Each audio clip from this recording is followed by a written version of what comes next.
Talks with Ramana Maharshi. Talk 1. The Wandering Monk. A wandering monk, sannyasi, was trying to clear his doubt. How to realize that all the world is God? Maharshi. If you make your outlook that of wisdom, you will find the world to be God. Without knowing the Supreme Spirit, Brahman, how will you find His all-pervasiveness? Talk 2. Nature of perception. Someone inquired about the nature of perception. Maharshi. Whatever state one is in, the perceptions partake of that state.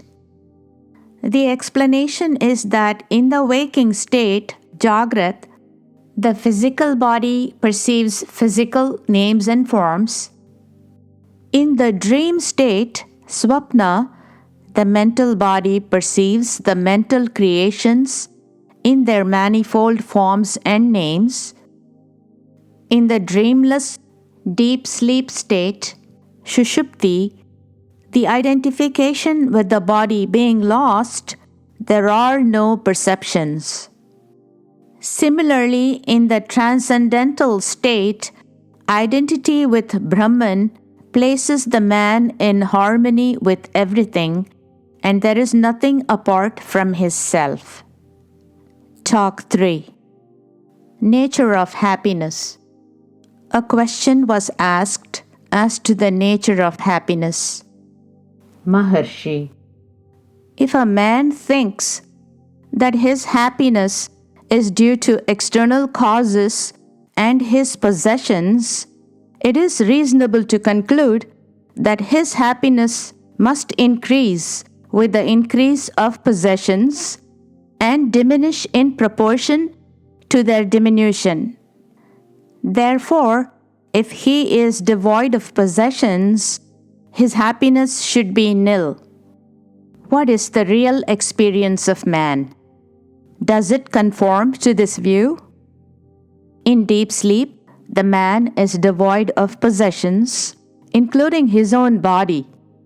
Instead of being unhappy, he is quite happy.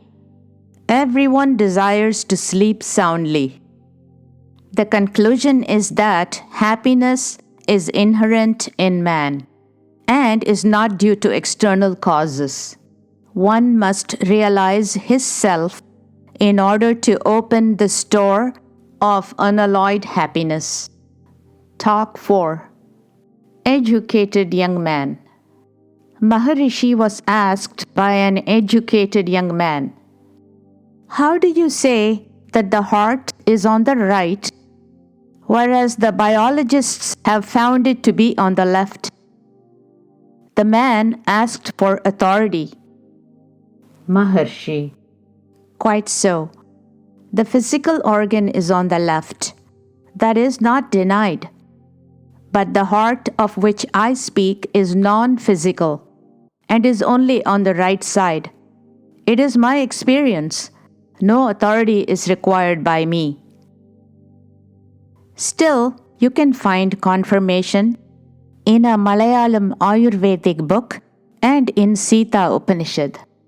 And Ramana produced the quotation, mantra, from the Sita Upanishad and repeated the text, sloka, from the Malayalam Ayurvedic book. Talk 5. Doll made of salt.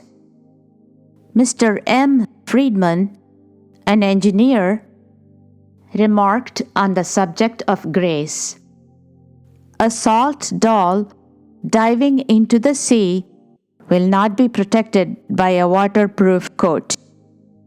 It was a very happy simile and was applauded as such. Maharishi added, "The body is the waterproof coat."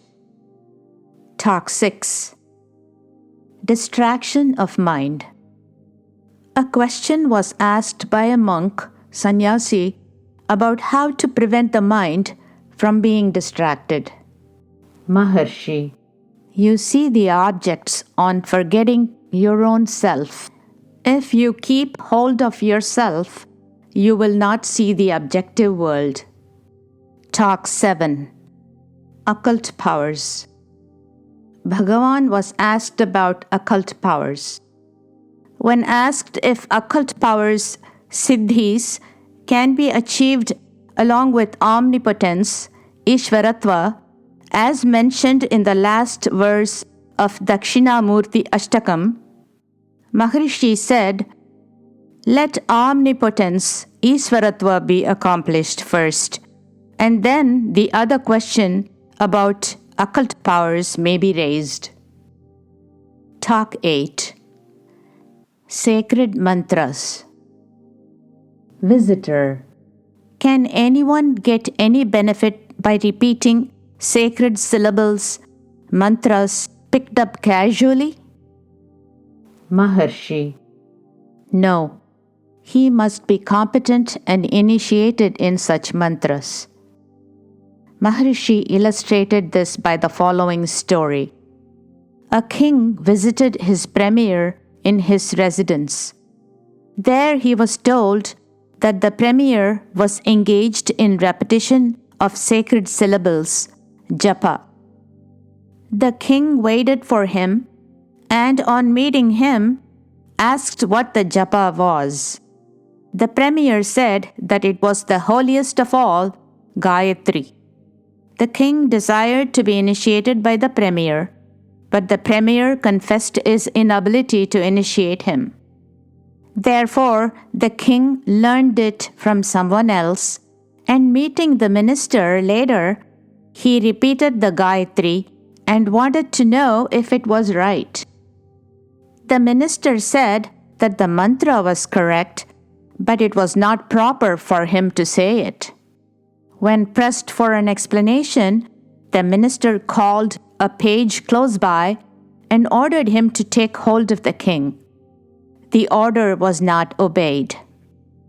The order was often repeated and still not obeyed. The king flew into a rage and ordered the same man to hold the minister, and it was immediately done. The minister laughed and said that the incident was the explanation required by the king. "How?" asked the king. The minister replied, "The order was the same and the executor also, but the authority was different. When I ordered, the effect was nil, whereas when you ordered, there was immediate effect." Similarly with mantras. Talk 9. Sage and Child. Someone inquired, "Why is it said in scriptures that the sage is like a child?" Maharshi. A child and a sage, jnani, are similar in a way. Incidents interest a child only so long as they last. It ceases to think of them after they have passed away. So then, it is apparent that they do not leave any impression on the child, and it is not affected by them mentally. So it is with a sage. Talk 10. Controlling the mind. A visitor asked how to realize oneself in accordance with Maharishi's instructions contained in his text of Truth Revealed, Supplement, verse 8. The difficulty was in controlling the mind. Maharshi. It is to be done by controlling the breath.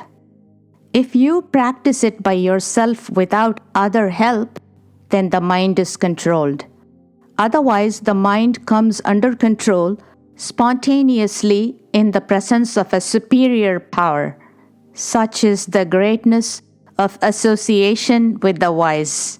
Satsanga. Talk 11. Can destiny end? Visitor. Can destiny, karma, ever come to an end? Maharshi.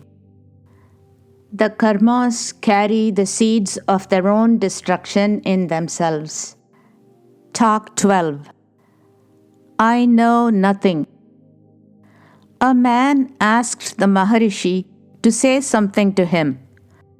When asked what he wanted to know, he said that he knew nothing and wanted to hear something from the Maharishi. Maharshi. You know that you know nothing. Find out that knowledge. That is liberation, mukti. Talk 13. Peaceful Monkey. Mrs. M.A. Pigott, an English lady who had read Search in Secret India, came to see the Maharishi. The services of a disciple as interpreter were provided. There were many visitors at the time in the hall, including some ladies with their infants. The place resounded with noise. Finally, silence prevailed. Suddenly, Maharishi, who seemed to be looking at infinite space, was heard to say softly, "Monkey." A little baby was then discovered in the doorway with a large monkey, unobserved by the mother, who was seated at the other side of the door. The monkey was standing on his hind legs and was gently playing with the child, not hurting it in the slightest. Both were at peace with each other in Maharishi's presence. When Maharishi's voice was heard, the monkey jumped away skillfully and disappeared. The incident greatly impressed the lady. Talk 13 continued. The self alone is. Is a master necessary for self-realization? Mrs. Pigott asked first. Maharshi. The realization is the result of the master's grace, more than teachings, lectures, meditation, etc. They are only secondary aids, whereas the former is the primary and the essential cause. Visitor. What are the obstacles which hinder realization of the self? Maharshi. They are habits of mind, vasanas.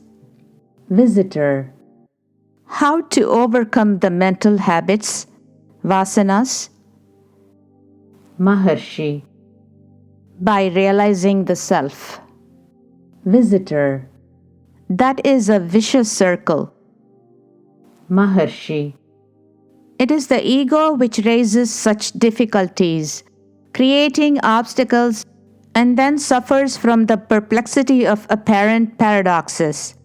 Find out who makes the enquiries, and the self will be found. Visitor. What are the aids for realization? Maharshi. The teachings of the scriptures and of realized souls.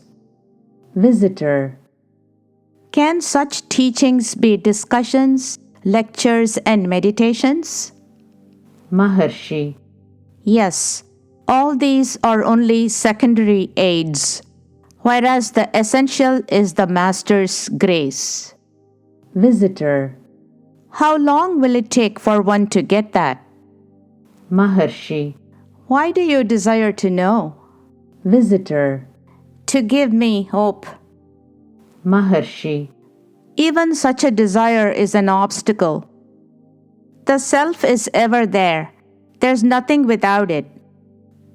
Be the self, and the desires and doubts will disappear. Such self is the witness in sleep, dream, and waking states of existence. These states belong to the ego. The self transcends even the ego. Did you not exist in sleep? Did you know then that you were asleep or unaware of the world? It is only in the waking state that you describe the experience of sleep as being unawareness. Therefore, the consciousness when asleep is the same as that when awake. If you know what this waking consciousness is, you will know the consciousness which witnesses all the three states. Such consciousness could be found by seeking the consciousness as it was in sleep. Visitor. In that case, I fall asleep. Maharshi. No harm. Visitor. It is a blank. Maharshi. For whom is the blank? Find out. You cannot deny yourself at any time. The self is ever there and continues in all states. Visitor. Should I remain as if in sleep and be watchful at the same time? Maharshi. Yes. Watchfulness is the waking state. Therefore, the state will not be one of sleep, but sleepless sleep. If you go the way of your thoughts, you will be carried away by them, and you will find yourself in an endless maze. Visitor. So then, I must go back, tracing the source of thoughts. Maharshi. Quite so. In that way, the thoughts will disappear, and the self alone will remain. In fact, there is no inside or outside for the self. They are also projections of the ego. The self is pure and absolute. Visitor. It is understood intellectually only. Is not intellect a help for realization? Maharshi. Yes, up to a certain stage. Even so, realize that the self transcends the intellect. The latter must itself vanish to reach the self. Visitor. Does my realization help others? Maharshi. Yes, certainly. It is the best help possible. But there are no others to be helped. For a realized being sees the self just like a goldsmith estimating the gold in various jewels. When you identify yourself with the body, then only the forms and shapes are there. But when you transcend your body, the others disappear along with your body consciousness. Visitor. Is it so with plants, trees, etc.? Maharshi. Do they exist at all apart from the self? Find it out. You think that you see them. The thought is projected out from yourself. Find out from where it rises. Thoughts will cease to rise, and the self alone will remain. Visitor. I understand theoretically, but they are still there. Maharshi. Yes, it is like a cinema show. There is the light on the screen, and the shadows flitting across impress the audience as the enactment of some piece. Similarly, also will it be if in the same play an audience also is shown.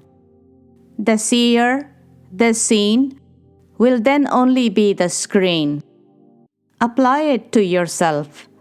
You're the screen. The self has created the ego. The ego has its accretions of thoughts, which are displayed as the world, the trees, plants, etc., of which you're asking. In reality, all these are nothing but the self. If you see the self, the same will be found to be all, everywhere and always. Nothing but the self exists.